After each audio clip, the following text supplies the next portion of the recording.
Hello and welcome to Alice's Garden to Plate.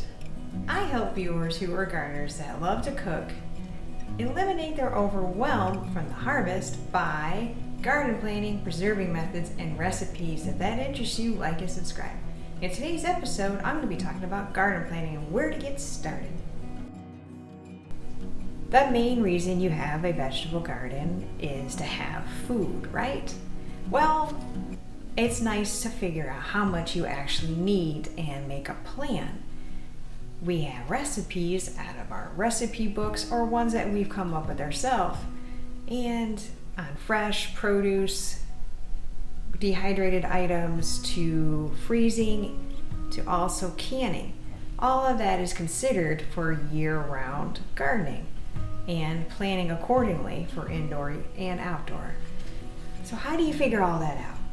Well, you start by having a garden journal. I've created one and I've used it for a few years now, and it's eliminated my overwhelm.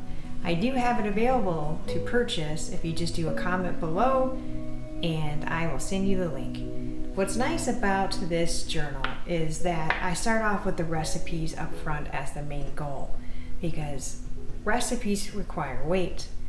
Plants have an average yield, and per item, like a tomato, has weight. So then you can figure out how many plants you need just by starting off with your recipes. This journal will also help throughout the entire process, going all the way to the end. Every year you want to take a journal and go in over your results of what you harvest and all of your side notes in the journal part of what your struggles were and everything, so you can prepare for the next year. Winter is for planning when you're going to do throughout the garden season.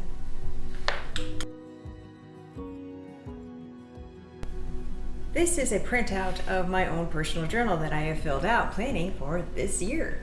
So my first step one, is recipe planning. So I go through and I start filling out some of my freezer recipes, dehydrating, all those seasonings I keep talking about and using, and canning, of course. So I figure out what I need for weight, and then I will go to stage 2, which I will talk about in episode 2. Thank you very much for viewing today.